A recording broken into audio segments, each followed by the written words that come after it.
I feel that Bonehead is the only podcast with 3 white males that has the balls to bring up obscure actors and dedicate a whole episode to them. Right.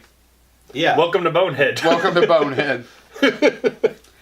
But, so we did a whole episode on Dom DeLuise. Why did we do that? Because Dom DeLuise is an American Renaissance man and a classic, and the kids today are forgetting him, and that's wrong.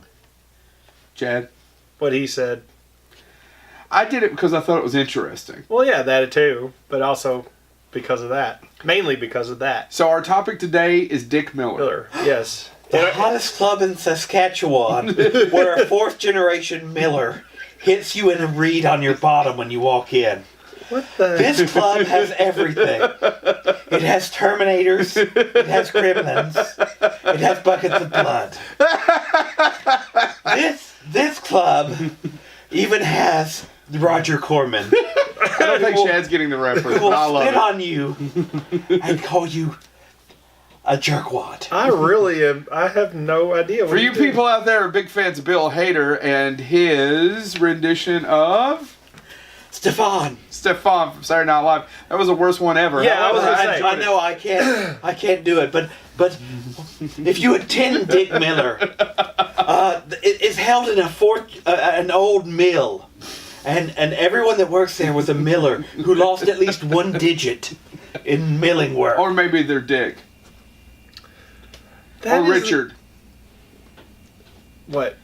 I'm sure his real name is Richard. His real name is Richard. Sure, He yeah. was born in the Bronx in 1928 on Christmas Day. Yeah. Bronx is located in the New York City. Is I there just another want people- Bronx? I don't know. There's I think there's there should be. There's a No, couple there's of Versailles. There's Yeah, a couple of Parises. Paris. There's. What's the plural London? of Paris? Is London's is this? London's is? There's only the one. It's in Kentucky. It swings like a pendulum do. So why did we pick Dick Miller other than he just turned 90? And it's still doing film. It's still Still working. working, yeah, Still still working. He's If you're a geek like us and you're of a certain age, if you watch movies from the 70s, 80s, or early 90s. through the 50s, but Yeah, yes, I mean- but there's specifically, It's an ocean. yeah, you will look and you'll probably remember him for either Gremlins, The Terminator, what else, Chad? The Burbs. The Burbs. If you're These are Joe Dante, well, except for the Terminator, Joe Terminator, Dante yeah. films. if you're a fan of westerns, you're gonna know him from doing westerns in the 50s and 60s. Everything from Branded. What do you do when you're branded? But you know you're a man. Dude, he wrote the majority of Bonanza. The The Virginian. which took place in North Carolina. It's very misleading. And oddly enough, he has one of the best trivia things ever. His first role was in a western called Apache Woman. Did you know this? Yes. And do you know what's interesting about that? He killed himself. He killed himself. They didn't have enough people to play Indians at the time, Native Americans now. But so he literally Remember, Barton Fink, you can throw something and hit a rider. We always need Indians. and so he played the townsperson who is shooting an Indian, and then they He's the filmed Indian. him getting shot by that same person as an Indian. So he killed himself on film. That's amazing. Yes, you're absolutely right. Apache Woman, that was his first role. Just like Divine had sex with herself. So yeah, I mean all these westerns, but also cop shows, M Squad, Dragnet, all of these things that if Police you, Squad. He's in an episode of Police Police Squad. Squad. he's He played. also in, we'll get into it, but Star Trek. What? Yeah. No He's one's in he Star was- Trek. He was in The Untouchables. I mean, Gunsmoke, Wagon Train, all these things that were huge at the time. He had to pop up at least once. He is what we need to come up with a term. We need to coin a term on Bonehead for what this is, but a character actor that becomes his own brand. Literally, he has a character name that he reuses in multiple. Walter Paisley, which is his first starring role, which would be A Bucket of Blood, and you should go out and check that out. I have a copy of it on the table there in front of me. He played Walter Paisley. At least he lost track, but Most people think it's right around 8 times Yeah. Yeah. that the character's name was Walter Paisley. Several of those are Joe Dante because Joe Dante is a huge nerd with his own podcast. By the way, it's from Trailers from Hell. You check that out. Which, by the way, another thing we should mention is Dick Miller has been in 181 movies and TV shows. I was He gonna has say, played which- 181 roles. Which actually leads to the other point. The reason, even if you are not as geeky as we are, you need to know Dick Miller just so you can win every game of 6 Degrees of Separation. Right. Yeah, that's absolutely true. Because he's worked with William Shatner, Big Bad Mama. Right. He worked with Sid Haig. Big Bad Mama. Oh my God, everything goes back to Big Bad Mama. Big Bad Mama 2. He's in Death Race 2000 with David Carradine. Never heard of it. I mean, for God's sakes, he worked with Tom Hanks. Yeah. That's right. In the Babes. Burbs. In the Babes. Him and Robert Picardo. Robert Picardo was also in a Star Trek episode, but I don't remember what it is. You He mean a also- series, maybe? No, just an episode. He's also in episodes of Deep Space Nine. Yeah, I know. But anyway, We could do a whole show Jeez. on Robert Picardo, who is also in all those Joe Dante films. We will be doing an episode of Robert Picardo. I might as well call it. my wife screamed at a Star Trek convention that she took me to, Coach Cutler! And he literally goes, what? From the Wonder Years, The right? Wonder Years. But my wife didn't realize that was Coach Cutler too. But Dick Miller's also in Rock and Roll High School with the Ramones. Which is also directed by Yes. and Alan Arkish. But I mean, when you're thinking about all of this stuff, he's in episodes of Alice. He's in the Happy Hooker Goes to Hollywood. Did you know that? I don't want a depressing hooker. I pay them to be happy. He's in Knots Landing. I mean, Twilight Zone the movie. What I'm saying is, Knots Landing. I know. He's in the Happy Hooker. Oh. Hey, Jesus, he's in Knots Landing. Like that was the penultimate of Actually, his career. we're leaving off. There's going to be Dynasty. That's for losers. Knots Landing. That's there's for going to be winners. 3 people upset if we don't also, as we list off his major roles, mention 3 people are going to be upset. Tales from the Dark Side. He's also in V, the final. Yeah, battle. he was in the final battle. And miniseries. Chopping Mall. I know those all have He fans. also plays Walter Paisley in Chopping Mall. Chopping He's a Mall. security guard, right? Yep. I saw that. Oh, he's also in Fame, which actually gives him musical credit. He is a But, musical you know, performer. he's going to live forever. He's going to learn how to fly. So, No one's singing? People like it when we sing. oh, and Chad, for Chad and I, he's in a ton of comic book stuff. He Oh, was yeah. in The Flash with John Wesley Shipp. Right. He The was Flash of my generation. Batman the Animated Series, and he played Oberon in Justice League Unlimited. Yeah. What the hell Lois- is an Oberon? Oberon is basically the mentor of Mr. Miracle. You're welcome. He's also in As Lois, the Jeremy variety? No. he's also in Lois and Clark as Mike Lane, Lane. yeah. Lois Lane's father, or grandfather. I'm pretty sure it's father. He's in Weird Science, the TV series. I mean, all this stuff that he just did. He just did that? He did. He keeps going. He's going. Matter of fact, and I know we were going to talk about this, but we were looking at the posters for it. He has a movie coming out this year where he plays Rabbi Walter Paisley, a little horror film called Hanukkah. With Sid Haig. So, where do you want to start? So he served his country. He got out, did the GI Bill. Right. Yeah. He studied psychology, from what I can remember, correct? I believe And then he that's went out to the West Coast to become an actor. And that's where he hooked up with a little guy named something. I think it's Bradley Cooper. No, Roger Corman. And Roger Corman, and he did a lot of movies together. Right. And he wanted to be a writer. Wasn't Corman's, it was called American International at the time? He worked for American International. He didn't own American International. Okay. But Which American International is? AIP. I know, but for our listeners. There's the ones that gave you all those wonderful movies like Death Race. No, it's House of... All the Edgar Allan Poe films all came from AIP. Fall of the House of Usher, The Raven with Boris Karloff It's, and Jack Vince Price. Arkoff and... what's the other one's name? The two? Oh my God, why can't I think of the two AIP people? I'm so sorry. Well, while Joe thinks of that, Samuel Arkoff and Jack... Damn it. Weird last name. Keep going. well, anyway, Dick Miller is quoted as saying because he worked with Roger Corman and American International, this is according to him, he would go to interview for acting jobs at other studios, and he would mention that all the work that he did with American International, and they would respond by saying, "I don't think we can use you." Do you think that kept him away? All the wonderful films he did with all those people? Like, for example, trying to think of a really bad one he's in. You guys got one? What's it? It Came from Outer Space? No, it's not. It Came from Outer It's Space. not It Came from Outer Oh, Space. he's also in the classic film Amazon Women. On the On the Moon. Moon. It conquered the world. It conquered the world. Which, by the way, if you don't know, It Conquered the I can't World. believe I got that screwed with It Came from Outer Space. Yeah, and this is a little bit of trivia about his. I think that's his fourth movie. It Conquered the World. You can see a clip of that at the beginning of Elvira, Mistress of the Dark. You're welcome.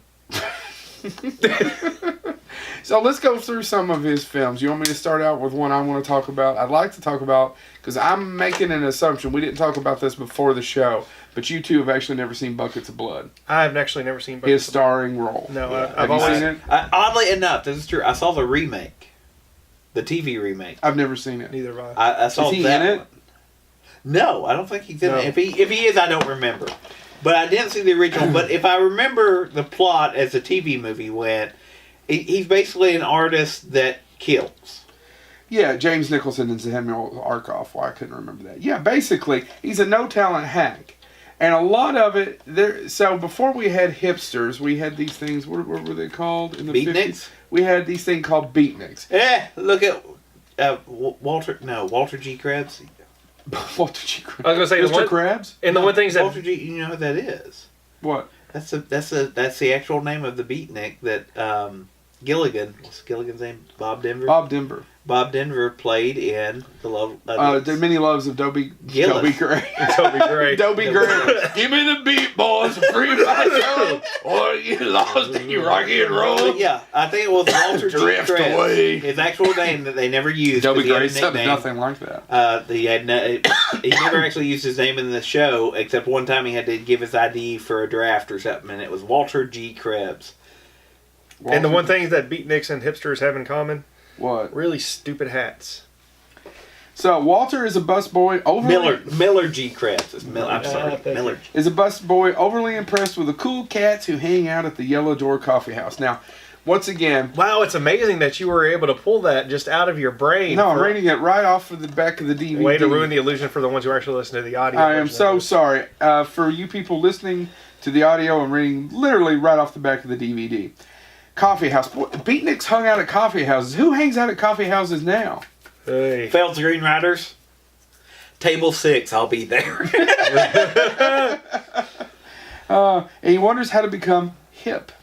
When he accidentally kills his landlady's pet cat, Walter panics and covers it with clay. His prayers are answered, and before he knows it, he's the cat's meow of the art world. His talent develops, and surprise! He can sculpt humans the same way too. Like so many artists, his real talent won't be discovered until he's dead. It's it's basically saying a lot about the beatnik culture that was going on at the time. It's hilarious. It's a time capsule of what beatniks are and how much I look at people in skinny jeans who hang out at coffee houses today and think to myself, just how far we've came Yeah. Yep. or come. Which one is it? James. Either or. No, it's how far we've came. I said Yeah. came. We have come. We have came. We've came. Yeah. I try not to make any inappropriate jokes. Yeah, I'm sitting here Too looking at my late. phone.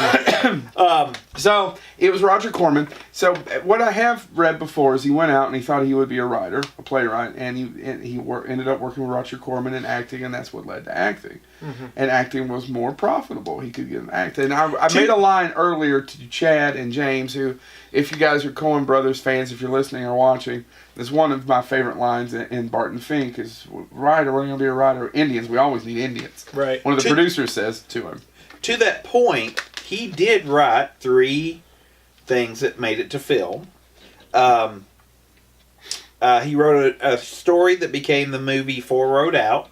Yeah. He wrote the story that became Which Way to the Front. Mm-hmm. And then he wrote, as a screenplay, the movie TNT Jackson.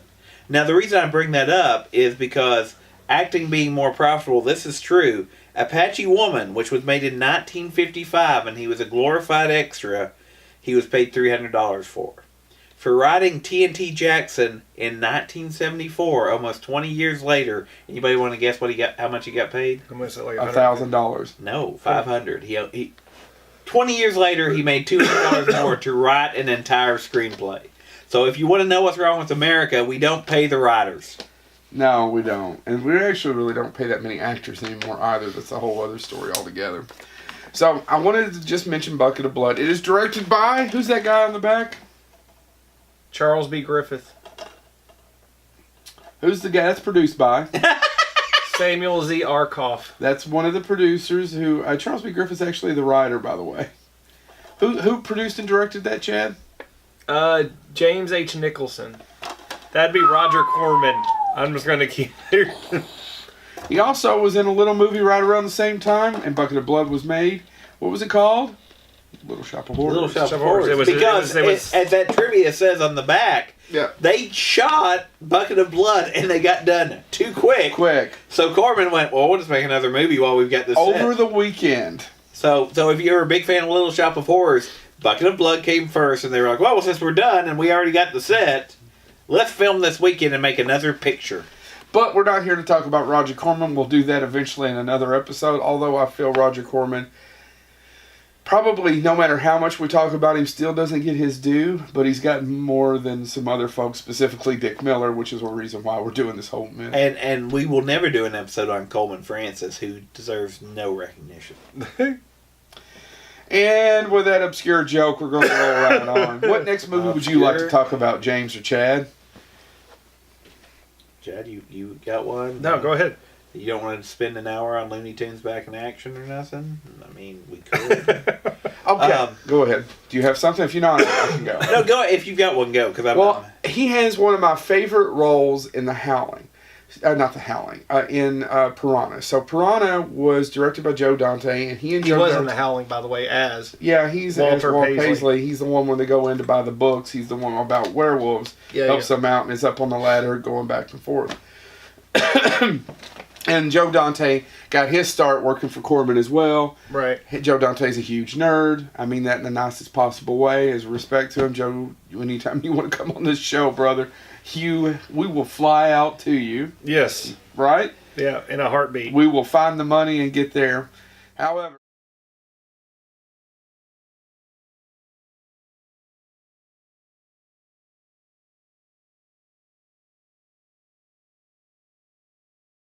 Picardo are in most of Joe Dante's films. But the one that I wanted to talk about first was Piranha. Spielberg said later that Piranha was the best Jaws ripoff that was made. Because there was a lot of them, right? Yeah. There was Great White. There was Tentacles. I could just go down a list probably. And not including the European ones. Anyway, so he plays a developer trying to, I can't remember the whole plot about him. He's trying to raise money. But there's a great scene where he's got this not a very good Texas accent. He slings down the phone because he's mad and then goes right back to his Brooklyn natural, what Dick Miller sounds like accent. And I love the fact because this whole movie you've been watching him thinking, if you don't know who Dick Miller is, yeah. And then thump. So he's been acting a role. Anyway, I just love that scene. You guys? One movie I want to talk about, which it deserves it's a footnote in pop culture that he is in, is a movie that, once again, if you just hear the description, and I know Joe will know what it is, Chad will probably know what it is, but Dick Miller is in it. It has a footnote in pop culture history because of who else is in it. But let me just give you the description before I give you the title. A high school grad and a hooker in training try to track down a stolen Corvette. I have no idea what this movie is. Oh my God! It stars the famous guy who got his hand cut off later. You're thinking Jamie Lannister, right?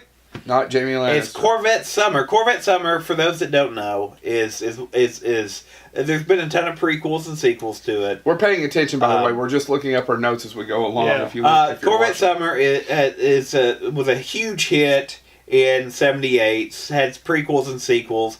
some really obscure people know the main actor in it went on to do this Star Wars movie. I don't know. Actually, he'd already done Star Wars. I know, but yeah, no, it was a huge film. No, Mark Hamill would have probably done that right around the same time as the Big Red One. yeah, Corvette Summer was Mark Hamill's. I guess it came out shortly after Star Wars. Yeah, that and Big Red One.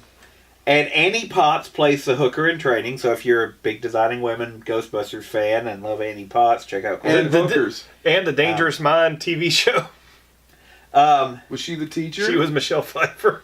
But, you went from Michelle. And by the way, Annie Potts, welcome to come on the show anytime. Would love to talk to you. Oh yeah. We'll just spend a whole thing on Designing Women. But no joke, how did we go from Michelle Pfeiffer to Annie Potts? Available, I guess. Okay. But yeah. I mean, the entire plot to the movie is Mark Hamill's character and Annie Potts' characters. Mark Hamill traces the car to Vegas, teams up with Annie Potts, who is a wannabe prostitute, a teenage wannabe prostitute, and Not a full-time wannabe. this Not was, a by the way, full-time. this was only rated PG in Oh, yeah. 1978. Wow. And they decide they're going to track down the car, and Dick Miller has a role in it as one of the people that may have stolen the car, and that's so. Again, it's just one of those things that if you're playing 6 Degrees of Separation, you can now connect them to anybody through Dick Miller. He is the Kevin Bacon of his time. Yeah. And on that note, we are going to take a quick break and be right back. Okay. Let's get back to Dick Yeah, Miller. let's get back to Dick Miller. We'll do a Who whole was not episode. in Nothing But Trouble. Who was not in nothing but trouble. Well, we wouldn't have been shocked if he was. So, Yeah. like I said, we're just going to hit the highlights just so you know that many times. So, he was Mr. Futterman in Gremlins, which Yep. is probably where a lot of people remember him from. Right. Mr. Futterman is the person next door. I rewatched Gremlins at Christmas because everyone should, because it's a great Christmas movie. It's almost as good as Die Hard as a Christmas movie goes. And I forgot just how racist Mr. Futterman is in that movie. How racist is he? He does not care for people who are un-American. Oh. Have you all watched Gremlins lately? Yeah, really? So when he's talking about his plow outside, that's a Kentucky Harvester that was made in America. He gives us some comments about things that aren't made. Maybe they're made in Japan. Go back and rewatch Gremlins. I'm going to go back and rewatch Gremlins. It's pretty overt. And for some reason, I was watching it, and I know the Futtermans come back, Mr. and Mrs. Futterman, in the sequel. Yeah. But if you're watching it, it looks like they're not going to come back. No. Uh-uh. Right? Yeah, it looks like they're pretty much done. Pretty much done. When that tractor comes in Yeah. and takes them out. Yep. You wonder how that happened. Remarkably, in Gremlins 2, they're fine. They're fine. They come right back in there. Hey, by the way, that's one thing Dick Miller we should talk about. You know, he did have a diverse. Yeah, he did. But there towards towards the late 70s, early 80s is when he kind of became the grumpy old man in every single thing he was in, with so much a lot of sarcasm. Right. Whether he was playing the trash guy for one, and a lot of these are 1, 2, 3 scenes. Yeah. Yeah. And there's not much. No, right? he's a character actor, great character actor, but very, very small roles. So the other one, a famous role that he has that we have on the table there too, is he's the person who sells all the guns to the Terminator. And by sells, the Terminator played by, that's right. that lady from Blood Rain. That lady from Blood Rain comes in. What is her name? I don't. The Terminator 3 Rise of the Machine. Yeah, I don't remember her name. Oh, I don't remember. She did that in Blood Rain and then disappeared. Oh my God, what is her name? Oh no, wait, she was in the L Word as well. But this I'll is have the to Dick check Miller out I'll have to episode. check those episodes out. I enjoyed a few scenes from Blood Rain. So, he's the one who sells and by sells, he gets shot by the Terminator when he walks in. Right. There's a ton of those. Like, he's the one that sells the books to the couple who are looking for vampire lore books in the Howling. Howling. Right? Right. Which is, by the way, and I want to interject, because The Howling has a huge fan base and all that stuff. That was actually his favorite movie that he did. Why? Let me see if I can find the exact Yeah, his favorite movie is a horror cult classic, The Howling. I think, to be honest, the way it sets it up, he just had a lot of fun on that set. So I don't know why that would be, but he enjoys of his own works. I don't know why it's not Apache Woman, but You know, my favorite role, and it's really not a Joe Dante one, and we talked about this during the break really quick, and you guys feel free to interject, is him as Uncle Willie in Demon Knight. Yes. In fact, that movie's got 2 or 3 great character actors in it. It's got 3 right off the top of my head. William Sadler Yeah. as the Demon Knight. Mm-hmm. We also have Roger Rabbit, Charles Fleischer, who is also a character actor. Yes. Who's in many, many different things that you wouldn't know him from, right? Right. And it has Dick Miller. Oh, and it also has CCH Pounder. Yeah. Now that movie has like 4 or 5. And let's not forget about Zane. Who? Oh wait, not Bill. Who? Bill Zane? Billy Zane? Yeah. He's in that? No, who's the villain? Billy Zane. Oh, you jerk! You made me question everything I knew. I'm good. I am Fat Satan. I was like, oh my god, am I getting this wrong? No, well, and speaking of the Terminator, he's in quite a few. I mean, to be a character actor and not to ever do a show solely dedicated to, he's in a lot of stuff that involves time travel. Like what? Terminator. Never heard of it. Some of there's a couple of the movies he was in with Corman had some time travel elements to it, but also he's in one of an episode I really like of Star Trek Deep Space Nine. No. Which I believe, is it called Past Tense? I forget what it's called. Anyway, That means it already happened. where they travel back in time because Not there's funny. something blah blah blah, and they meet Dick Miller, who I believe plays a character called Vic or Vin or something. Anyway, doesn't matter. And the future's gone awry, and everything's screwed up, and everything's dark now.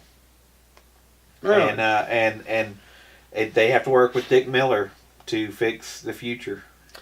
So I mean, it's just really interesting because he has done so much, and a lot of it's with like we talked about Joe Dante, but he's done these other roles where matter of fact, there's a documentary called That Guy, or something along those lines about how there's those actors that you Character see, actors. yeah, there's And all of them worked at Star Trek. yeah. Mm-hmm. But he has one of the more memorable. It was a 2-part episode, kind of a good setup. So I mean, this idea of what could be and things like that, time travel and stuff like that. So that's one of my favorite things he did, and of course that's partially because I'm a Star Trek fan, but it's also because Dick Miller in that role of crabby old guy still having to realize there's going to be a future after he's gone. Who plays a better crabby old guy? Him or Brian Doyle Murray? Or Ed Asner. No, I'm sticking between Brian, because the story goes that if you call Brian Doyle Murray up, he goes, "All right, I can do this one character that's with true. the voice. Yeah. That's what you get. Yeah. Then they ask him to audition. He's like, I'm not auditioning. I've done it already. This This is what you get. is what you get." Yep. I love that. I do too. Now, he's 90 years old. Not Brian Doyle Murray, No. but Dick Miller. Let's ask some questions. So, the man worked with Corman. He's obviously can demand... He's worked with Scorsese too. He's worked with Scorsese as well. He's in New York. What else is he After Hours. After Hours. So, he's worked with all these folks. He can obviously go to any convention and demand whatever money he wants. Well, I I was would gonna say, imagine, to sign things. and And I don't know that he does a lot of cons anymore. No, to my but he knowledge. does like conventions. As a matter of fact, because he's got a quote about that. They asked him about attending conventions, and he said, "It's kind of thrilling in my old age to have something. It's a thrill. Everybody asks these questions. They bring up pictures that you've done and that you've forgotten. I don't remember half the pictures that they mention anyway, but it's a fun thing being at these conventions." Yeah, because again, the man has done 181 pieces. It's Right. going to be hard to remember. And they actually ask him a follow-up question to that, which I think is relevant too. Is they ask him why people remembered his movies, especially the older ones like Bucket of Blood and stuff like that, that realistically could have easily fallen away. With a lot of the Corman pictures, why do we still remember him 60 years later? And this is what he said to that. "I wish I knew. It's funny looking at a picture that's 50 years old and saying that it hasn't lost any of its, what's that word? Magic. They had magic. They were incredibly cheap. They were very inexpensive to make, but they've held up for over 50 years. Yeah, it is incredible. So that leads to we still remember him. Obviously, if you're a film geek like us, or if you know a little bit about movies, I probably would say that if you know just a little bit about movies, I could show you and you go, "Oh, it's that guy." Yeah. Right? And that's the name of that documentary. Yeah. Oh, it's that guy. Yeah, Right, yeah. right. So, why did he never become bigger? One thing that he says, his theory about it was, he's 5'5", And I didn't know he was that short till we At it- started to do this episode. Did you know he was that short? At his height, he was 5'5", and he said that he knew in his heart of hearts that knocked him out of. But Tom Cruise is about that height too, so But Tom Cruise is something else. Yeah, Tom Cruise is something else. Tom Cruise has something that's Tom Cruise, Mel Gibson, they're all around that height. yeah. And Schwarzenegger's only about 5'10". Yeah. Anyway, James, but he said it knocked The him line. out of being a villain because he couldn't be imposing, right, and it knocked him out of being the leading man. He could be the sidekick, but he would never be the leading man. right. And so he said he knew that was going to be the case, but he did have a physical presence, and he credited that to actually when he was in the military, he did have a prize title fight as a middleweight boxer. Yeah. So he was a presence in his youth, but he just wasn't big enough physically, tall enough. So that's his logic for why he never blew up as far as being leading man, but he always had a presence that let him work. Well, yeah, and you have these actors who are very talented. They're very, very talented. They're actually a lot of times way more talented than the leading role, but the leading role has certain restrictions.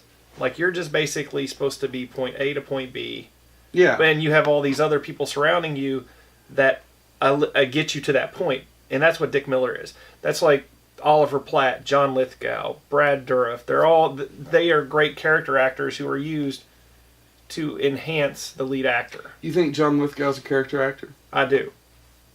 He has been a leading man. He has before. been a leading man, but his more notable roles have been where he's been a supporting role. Are you saying Raising Cain is not the most memorable thing ever? I'm trying to pull a leading role out of my... Yeah. Are we enchanted fingers? Yeah, Ricochet. What? He took the wind right out of... I was trying to say wind. Out of Denzel's cell. He really did in that Yeah. movie. That movie's a terrible movie, but John Lithgow Is the best part. is the Yeah, best part best part. about that movie. And And that's what's with Dick Miller, like Gremlins. What's the lead? Zach Galligan. Zach Galligan. Galifianakis. No, but anyway, the lead Galligan. actor. Galligan. He's Zach Galligan. That's what I said, Zach Galligan. I thought. Anyway, that lead actor. He's really just there. Well, yeah. But it's such a pretty face. Yeah, and Phoebe Cates is there, and she has some emotion, but it's people like Dick Miller, and God help me, Corey Feldman, who Corey. drive that movie. It's not the lead actors. Well, what's great is they're in maybe 3 scenes. They come in and they either A, deliver the information that drives the movie, or B, do whatever that Sometimes thing it can is. be comic relief. Right. Sometimes though it can be providing that piece of information. Right. It's going back to our Dom DeLuise episode. His line that if you just do have a small role, you come in, you deliver your part, you get a laugh, Yeah. you get a response. That's success. And let's face it, the best parts about Gremlins too, the best 2 fight scenes are Him with the bat. him with the bat and John Glover. But John Glover's another wonderful. Yeah, another wonderful. We could do a whole Yeah, episode yeah. about John Glover too.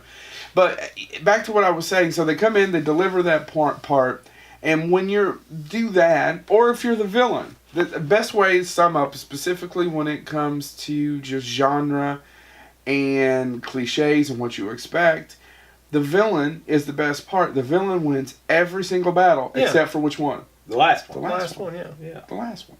The hero, it's not that interesting. Right. That's hence why Batman is as good as it is. The Batman movies are as entertaining as it is. It's not Batman. It's Jack Nicholson and Heath Ledger as a Joker.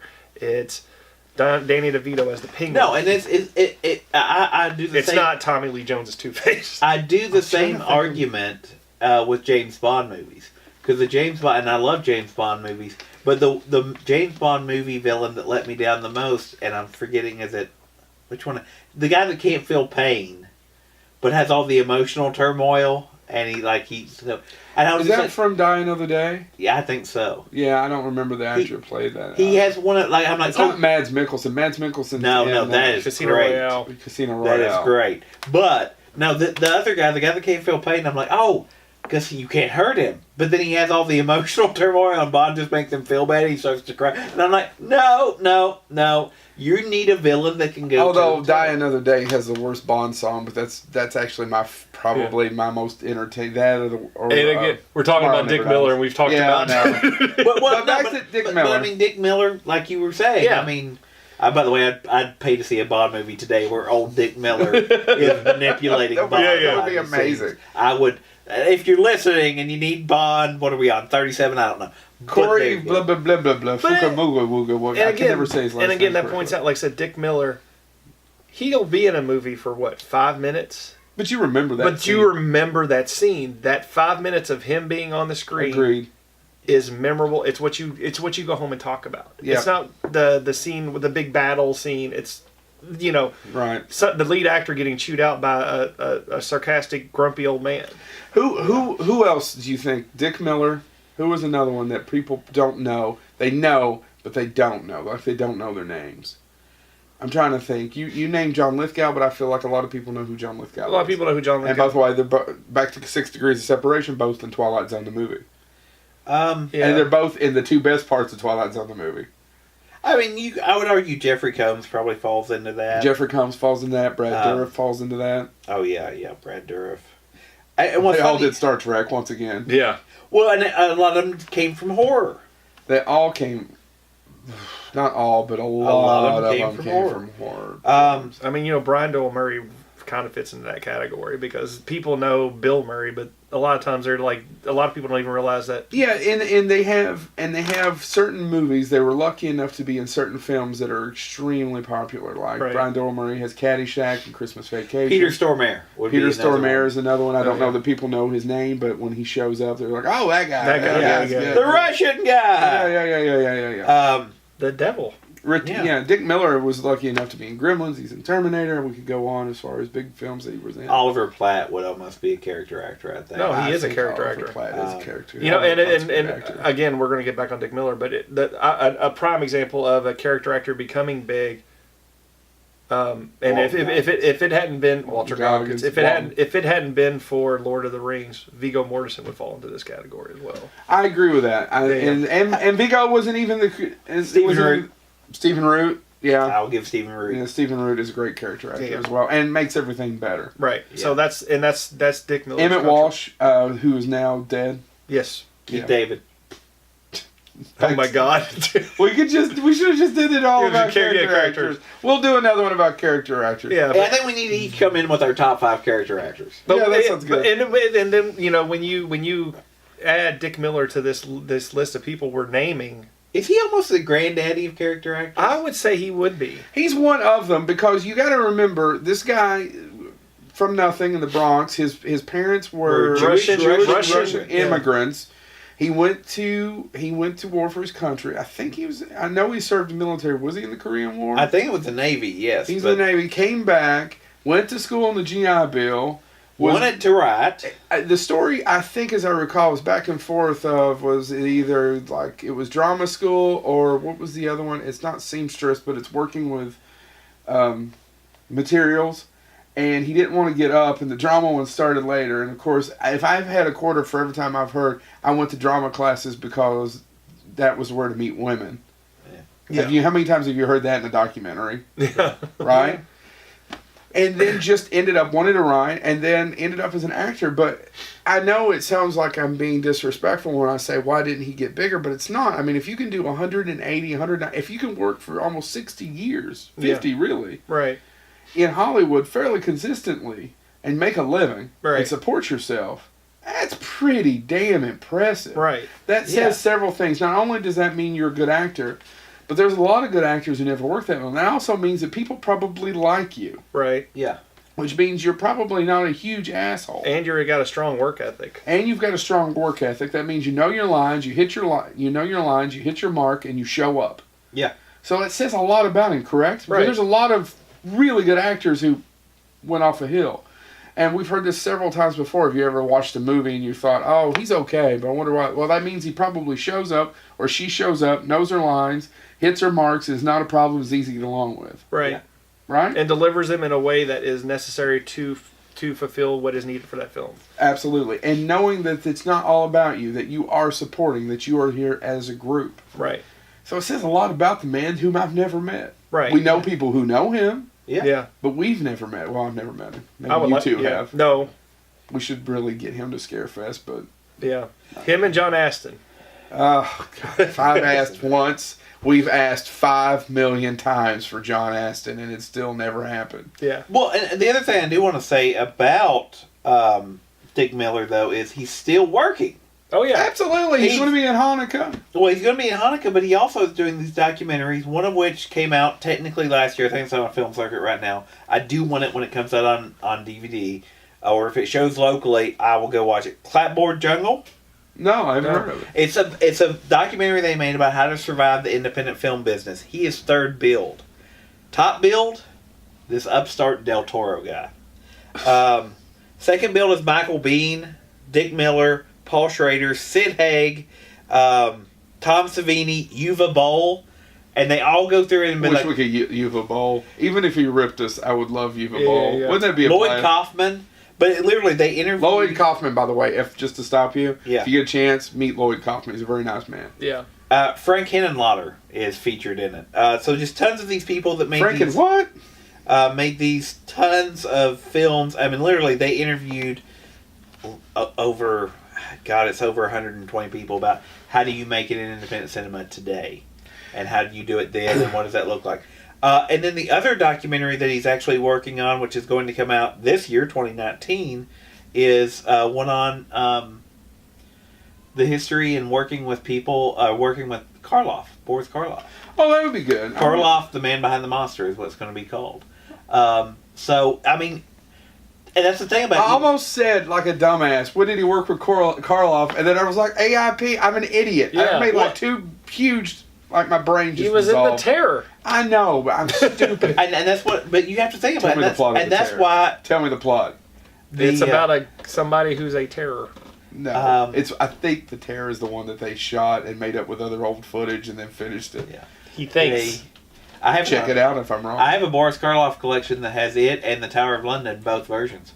Oh really? The two versions of Tower of London. Oh my One- God, that must mean that you just rack them up on Friday night at the bar.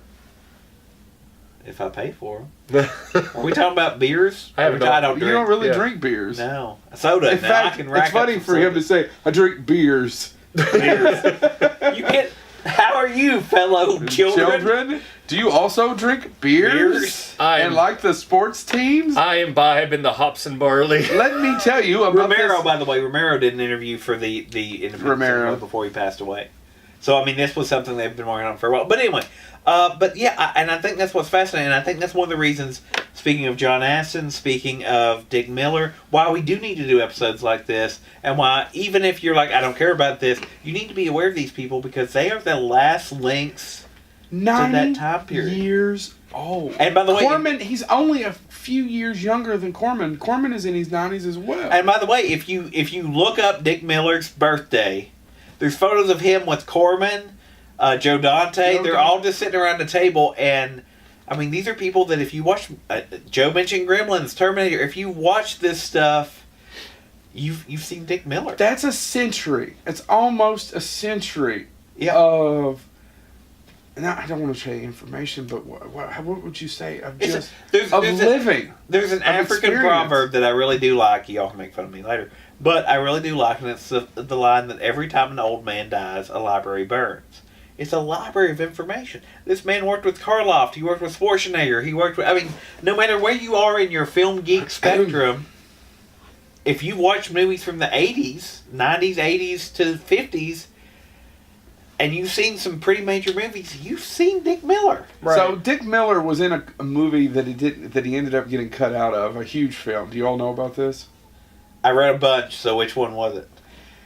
I want to talk about some things that were actually shot. This one particular, it was shot. So if you guys ever seen, there was a guy named Tarantino. Mm-hmm. He made yeah. a movie called Yeah, I read this. Inglourious Bastards. But Pulp yes, Fiction. He's Pulp a Pulp Fiction. So when they try to get rid of the body, they do it at Monster Joe's, right? Yeah. He was Monster Joe. But really? his scene got cut because Of of time. time. I didn't know that. So yes, if you So like you're Pulp that Fiction, close. you missed this. To yeah. be in and probably in one of the most, actually I think it's probably the most important film in the last 20-some years, 30 years. It's To me, definitely one of the I'd say most, you gotta the go most with it. influential one. one of the Yeah. most influential and iconic. Yes. is Pulp Fiction. Yep. Yeah. So that's just my opinion, but you're just this close. God, that sucks, right? Yeah. Once again, though, he worked for 50 years, Right. 60 years. Yeah. And I'm still, not that he probably needed at that point, but I'm sure he still got paid for his time. Well, that, and I bet, but can you hear him being pissed? Oh, yeah. Because you're a character actor. Because I've heard him say, I can't remember which Dante picture. He's like, yeah, he got me one day. You can only give me one day. One day. But I mean, we've talked about this before. Think about all the people that were this close to getting in Tarantino movies. I almost said Kate Hodder, but not. Big people. Will Freddie. Smith, Adam Sandler, Robert Robert Englund. England. Yeah, Robert Englund was going to be in the beginning of Kill Bill. My name's Buck.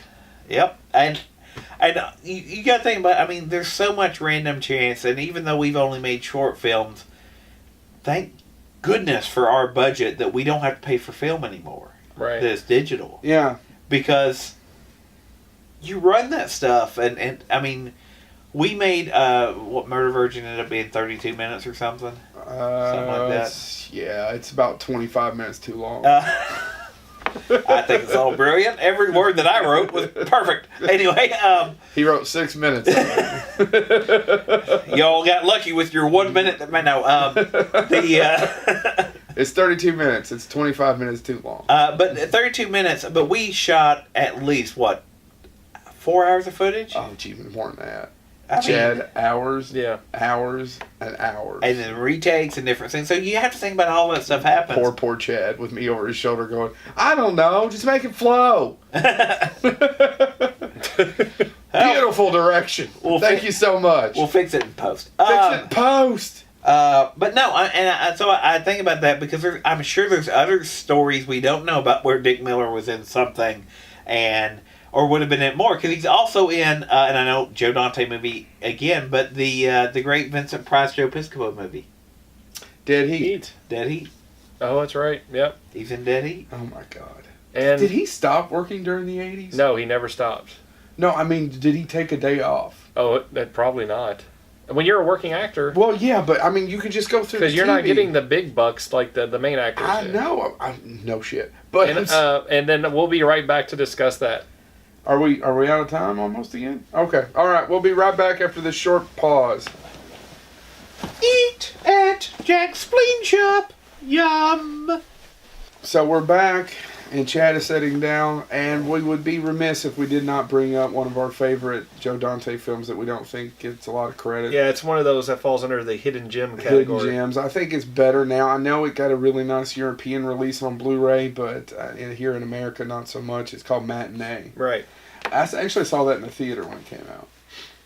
I was the one. I wanted to, but I wasn't allowed. I was the one. Yeah, well, Mom and Dad were probably still going back and forth in divorce, and it was sure. Yeah, get him out of the house. Get him out of the house. Like I said, we're not saying we cause a divorce. We just can't rule you out, Ouch. Joe. But he's a Matinee. He plays the B-movie actor who's actually up on the screen, who's helping off, who's clearly helping John Goodman's character. Yeah, it's his. This is Dick Miller's second time actually with the well-known actor Omri Katz. Really? Yeah, he was in. Dick Miller was also in an episode of Erie, Indiana. Erie, Indiana. Joe Dante direct Erie, Indiana? Yep. So that's why he was in there with Omri Katz. Do you think Joe Dante ever looks at him at a dinner party and says, "Meh"? Yeah. And if you're listening to it, it's me going, "Meh," with money, with the little fingers going back and forth, going, just a little taste, just a little taste. Or do you think Joe Dante's sitting there going, "God, I'm glad I have somebody that'll show up." You, the three of us, would be, God, we're glad we have somebody who show up. And what do you mean you still talk to me? Yeah. Right? Yep. Yeah. Yeah, because every film we've ever made we're looking for actors who will volunteer because we have John Stith. we have no budget. Everybody cast Joe John. Ellswick will no longer talk to us. Everybody cast John Stith. He shows up. He does. He shows up, knows his lines, kind of. I'm joking. He shows up, knows his lines. So, Matinee, though, is really quick. Is a movie. Basically, they're talking about. They're talking William about the Cuban, Castle. and they're talking about the Cuban Missile Crisis. But John Goodman plays a lesser-known William Castle archetype. Yeah. It's William Castle. Yeah. And if you don't know anything about William Castle was Stop what you're doing and go look it up. but the original House on Haunted Hill, not the William Malone remake, which I also love. Which, check out that episode of William Malone. That's a two-parter. He was on Bonehead. Yep. William Malone. Thank you, William Malone. Bill But, Malone's a sweet, sweet man. what he did, his first movie, he wanted to get people butts in seats. So what William Castle did was he did weird stuff like going, "Oh, this movie will scare you to death, and we're so sure that it will. We don't want to leave your family bereaved. So when you check in, That means sad. when you check in, when you buy your movie ticket, you got an insurance policy that was good for 90 minutes, the length of the movie. Right. That if you died while watching the film, they would pay your family. He also did the movie The Tingler with Vincent Price, Which where they put he, stuff in the they seats. would put vibrators underneath the seat, and they would say the Tingler's coming, and And if you watch the original House on a Hill, the reason I brought that one up, that was one of his better known one because it was called Emergo. And Emergo basically was they would add a curtain to the theater because theaters used to open the curtain before the movie started. right. Yeah. And there'd be in the curtain up above, they just put a little attachment, and a skeleton was hidden behind it. And speaking of character actors, who's the character actor that is in House on Hill? He's also the one in 13 Ghosts. Yes, what's his The name? little guy. Little guy. But anyway, Oh, Jesus. he's in If Star Joe Trek. Dante was here, he could tell us. Yeah, but anyway, when he looks at the movie, if you watch the original one with Vincent Price, which I love, he looks at the audience and he says, "The ghosts are moving again. Soon they'll come for me, and then they'll come for you." Yeah. And the movie, you hear the scream. If you saw that in the theater, it would go to black, and then this glow-in-the-dark skeleton that had been hiding in the curtain since the beginning would actually fall and hit the front row. Mm-hmm. And people screamed and all that stuff. That's what William Castle did. God, wouldn't you love to go do that right now? Yeah. William Castle Why doesn't the knew, Kentucky do that? By the way, yeah. go to the Kentucky. They open up the curtain too. 13 Ghosts was another one, and the trick with 13 Ghosts was Glasses? one glass. He would hand them out, and he instructed theaters to hand them out that if it was a couple, one of them got it was 3D, but it wasn't really 3D. There was red tinted glasses and blue tinted glasses, and he wanted it to alternate with groups. So if it was, let's say hypothetically, Chad and I went and saw the movie, they would make sure Chad got red tint, I got blue tint. Well, if you had red tint, the ghosts were blue tinted in the movie. So Chad would be able to see them, but because I had blue glasses, they'd blend in for me. So Chad would see, quote unquote, the ghosts. I would see nothing. And so it was, you had people freaking out in the theater and other people going, what's going on? And that's why in the remake, they have the glasses. Glasses. So William Castle, so that's why Matinee is such an interesting film if you know about William And it Castle. also encapsulates a time that I don't know that they understand anymore. Right. Yeah. With the Cuban Missile Crisis, living in Florida, being at that time so close to what at a lot of times was considered annihilation of the world. Right. Yeah. Of if a nuclear war had started between the United States The and Last Russia. Babylon. Absolutely, whatever, and the fact of you actually getting under your desk to stop an atomic bomb, and these things that seem ridiculous now were actually commonplace, and it's just a sweet little love letter for just A snapshot. A brief snapshot, moment in time a in our brief moment in history. time in our history, and it's invaluable, I think. Yeah. So, yeah, To Matinee show is, that is. Yeah, that's what that- Matinee does. That's what Matinee does. So, and Dick Miller is in that, so really check that out. That's a good one. I really keep going back to my favorite role he's in is Uncle Willie in Demon Knight the last 20-something years. He did, and closing this out as we get ready to, I mentioned earlier that he did write 3 things that made it to the screen. He also did direct an episode of Miami Vice. Is that Which, the only thing he directed? That's Was the that one only thing he had. episode? That's one episode. but he also has soundtrack credit. In the TV series Fame, Where We're Going to Live Forever. Where We're Going to Learn How to Fly. Fame! he was the performer for 2 songs, Image and Scorn. So as you think about, I know, I was like, now I want to find Dick Miller performing Scorn. Yes. Because I just want to hear it. But as you think about this, again, definitely a working actor, a character actor, but obviously developed some skill sets because Miami Vice, you make all the jokes about 80s you want, but that wasn't I just let somebody It direct was a that. huge show. Right. Huge ship. Huge show. So, so the When fact TV that, was important. yeah, and it was a big deal that they let Dick Miller direct. But again, it probably goes back to the fact that Dick Miller probably had work ethic. It was, I'll show up, I'll direct, I'll hit our marks, I'll do all that stuff. The episode that he directed was called The Fix. So there you go. I mean, it was, He was doing it, and sorry, my brain froze. He was doing it during the second season, so it was already a hit, but it wasn't winding down either. I mean, he was doing it at its apex that he was directing.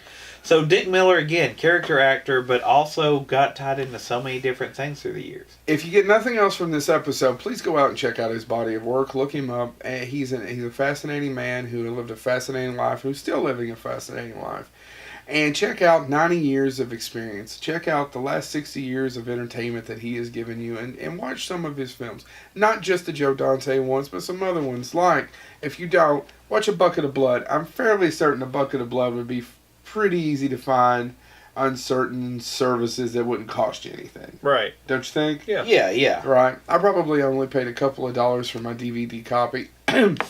Not something you probably need in Blu-ray high def, because it was never shot for that. Right. So No, but if you find a Blu-ray collection that has it in it, get it. get it. All right. So is that it? That's it. All right. But yes, I just echoing Joe. Check out Dick Miller. Check out his work. Because it doesn't matter what genre you like. Yeah, he's in a lot of stuff. He's in a lot of stuff, and But that's what. mainly genre. But yes, in a But lot of stuff. I mean, you love westerns, you'll find him. You love drama, probably less so, but he's there. There's some stuff there. So Thank you so much. Share us on your YouTubes, iTunes, and SoundCloud, on your social media. Please subscribe. Let us know about your friends. We're going to be also going to another couple of audio streaming services now that the show is changing slightly. A couple of ways as we go. We'll be updating you about that. We'll also be doing some more Facebook Lives, correct? Yep. yes, And we have a nice two-parter coming out with a local author that we've already shot and we're really excited about. a local author that's published nationally. I mean, this is not, It's not a boutique press. no. Yeah, absolutely. So thank you so much for your time. This is Bonehead. See you next week.